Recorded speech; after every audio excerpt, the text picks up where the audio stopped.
Hola, ¿cómo están? Espero que estén muy bien.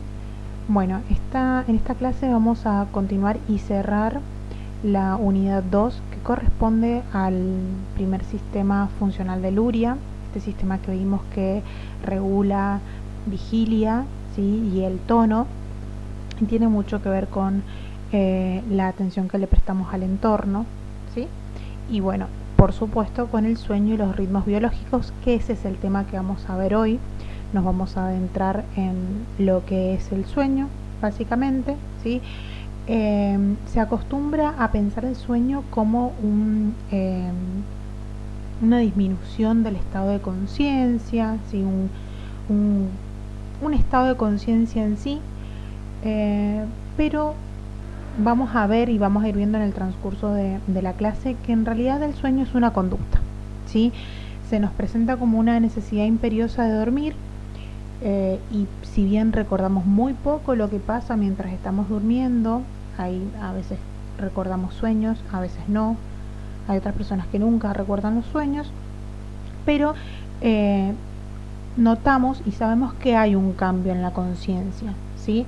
Entonces podemos decir que hay cambios en la conciencia, pero a nivel cualitativo como resultado de esta conducta, ¿sí? Porque principalmente hay cambios comportamentales, ¿sí?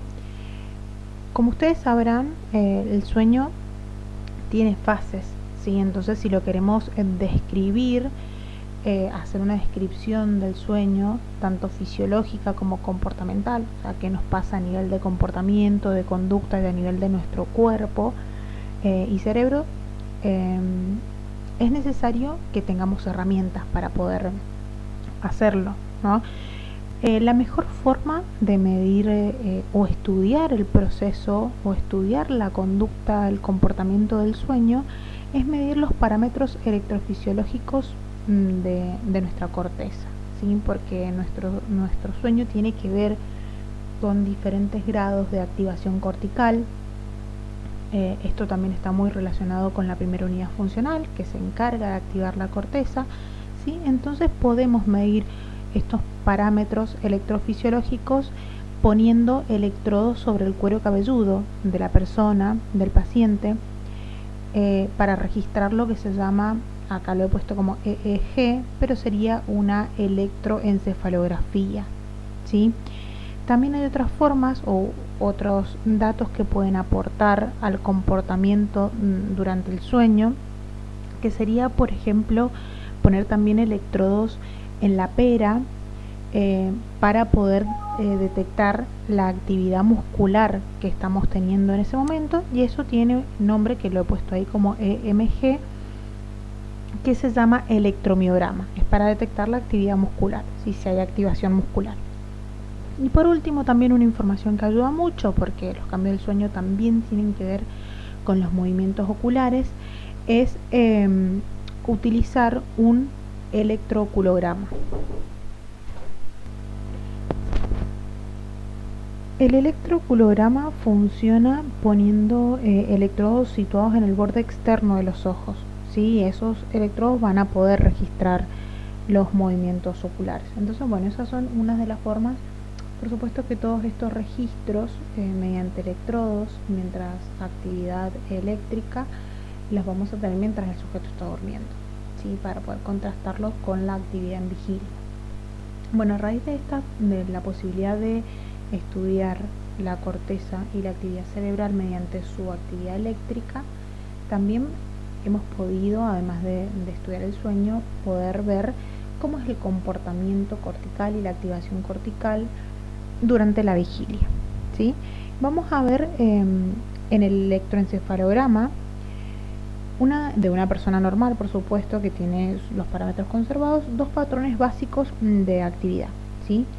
El patrón alfa y el patrón beta, o sea, ondas alfa y ondas beta, ¿sí? Por un lado, la actividad alfa está formada por ondas regulares de frecuencia media, ¿sí? Aproximadamente entre 8 a 12 Hz, y es una actividad que ocurre cuando la persona está descansando tranquilamente, ¿sí? Cuando está relajada. Generalmente también aparecen cuando está con los ojos cerrados, pero también pueden aparecer cuando la persona está muy relajada con los ojos abiertos, ¿sí?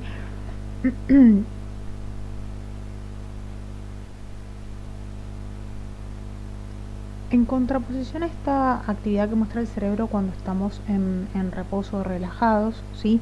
Vamos a encontrar después la actividad beta, que ya son ondas irregulares, aproximadamente entre 13 y 30 Hz, en su mayoría de baja amplitud, ¿sí? Como vemos acá en la imagen. La actividad beta es asincrónica, significa que hay muchos circuitos neuronales cerebrales diferentes que están procesando información en ese momento, ¿sí? Entonces, a partir de esto nos damos cuenta que va a aparecer este tipo de actividad cuando la persona está alerta y atenta a lo que sucede en su entorno, en su medio, o cuando está concentrada en algún tema en particular, ¿sí? Pensando en algo en particular, ¿sí? Entonces tenemos esos dos tipos de actividad generalmente cuando la persona está despierta. Después, llega la noche, nos recostamos, ¿sí? Se empieza a adormecer nuestro cuerpo, ¿sí? Entonces ahí en ese momento podemos decir que empezamos a entrar en la fase 1 del sueño, ¿sí? Está caracterizada esta fase por una cierta cantidad de aparición de actividad tita, ¿sí? La actividad tita son aproximadamente, tiene una frecuencia entre 3,5 y 7,5 Hz, ¿sí? Y la descarga, ¿sí?, de la corteza se empieza a hacer más sincronizada, a diferencia de las ondas que están en la vigilia, ¿sí? Esta fase en realidad no estamos, digamos, en un sueño profundo, sino que es una transición entre el sueño y la vigilia, ¿sí? Los párpados de las personas pueden estar abiertos de vez en cuando, cerrados de vez en cuando, los puede abrir y cerrar lentamente. Eso lo podemos ver cuando una persona se está durmiendo. Empieza a abrir y cerrar los ojos lentamente, ¿sí? Y al cabo de unos 10 minutos ya va a pasar a la fase 2 del sueño, ¿sí? En la fase 2 generalmente el electroencefalograma es irregular, ¿sí? Acá empieza a haber continuamos con la actividad tita, ¿sí? Pero se incluye también los usos del sueño, ¿sí? Y se incluye también los complejos K, ¿sí? Los usos del sueño son breves salvas de onda de entre 12 a 14 Hz, o sea que aumentan en comparación a las ondas tita, ¿sí? Que ocurren 2 a 5 veces por minuto durante las fases 1 a 4 del sueño, ¿sí? En el primer ciclo de sueño, que ya vamos a ver que el sueño es por ciclos de 90 minutos generalmente, empiezan a aparecer en la fase 2, ¿sí? Y después aparecen en todas las fases y ocurren de 2 a 5 veces por minuto, ¿sí? Pareciera que participan en la consolidación de los recuerdos, porque un número mayor de usos ha correlacionado con puntuaciones más altas en pruebas de inteligencia. O sea, mayor uso, mejor rendimiento en pruebas de inteligencia, entonces por eso se cree que tiene que ver con la consolidación de los recuerdos. Por otro lado están los complejos K, que son ondas agudas y repentinas, a diferencia de los usos, ¿sí? Y otra diferencia es que solo ocurren durante la fase 2 del sueño. Tiene una frecuencia aproximada de 1 por minuto y pueden provocarse por un ruido, ¿sí? Un ruido generalmente inesperado. Los complejos K son básicamente como unos periodos de inhibición neuronal, ¿sí? Entonces vamos a ver cuando veamos ahora las ondas delta, que también tienen mucho que ver con la inhibición neuronal, que estos complejos K son como los precursores de estas ondas delta, ¿sí? Y las ondas delta se registran en las fases más profundas del sueño. Cuando el sujeto después de la fase 2 empieza a quedar profundamente dormido, ¿sí? Aunque en esta fase, en la fase 2, si lo despertamos, la persona puede decir que no estaba durmiendo, ¿sí? Pero 15 minutos más tarde de esta fase 2, el sujeto empieza a entrar en la fase 3, ¿sí? ¿Y cómo nos damos cuenta que empieza a entrar en la fase 3? Porque empieza a aparecer la actividad delta, ¿sí? Tiene una frecuencia mucho menor a 3,5 Hz, es de alta amplitud Y ya entre las fases 3 y 4 del sueño no hay mucha diferencia, no están bien delimitadas. Lo que podemos ver en el electroencefalograma es que en la fase 3 hay entre un 20 y un 50% de actividad delta, a diferencia de la fase 4, que hay más de un 50%, ¿sí? Pero tanto la fase 3 como la fase 4 la vamos a llamar a partir de ahora en adelante sueño de ondas lentas, ¿sí? Es muy importante el sueño de ondas lentas, sí, es el más importante de, bueno, todas estas fases que acabo de nombrar, lo más importante del sueño de ondas lentas es una oscilación lenta que tiene, una onda bifásica de menos de 1 Hz, ¿sí? Y cada oscilación, cada una de esas oscilaciones de esta onda bifásica, que tiene alta amplitud y frecuencia menor a 1 Hz, como dije, la primera parte de esta onda bifásica indica un estado de descenso, ¿sí? ¿Qué significa esto? Es un periodo de inhibición durante el cual las neuronas de la corteza no responden en absoluto. Y pareciera ser, y los estudios indican, que durante este estado de descenso, de inhibición, es cuando las neuronas de la corteza se reponen, ¿sí? Y la segunda parte de la onda bifásica indica lo contrario, un estado de ascenso, ¿sí? Un periodo de activación durante el que estas neuronas descargan brevemente con una frecuencia muy alta, ¿sí? Aproximadamente unos 90 minutos después del comienzo de estas, bueno, primero que nada, llegando a la conclusión, estas 4 fases, digamos que van de menos profunda a más profunda, ¿sí? Y las fases 3 y 4 se caracterizan por esta actividad de onda bifásica, que es muy característica, que implica unos periodos de reposo neuronal, ¿sí?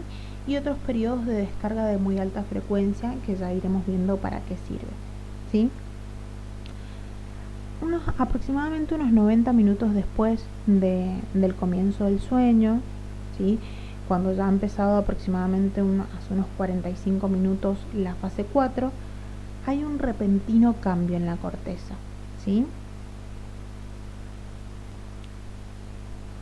Un cambio muy repentino.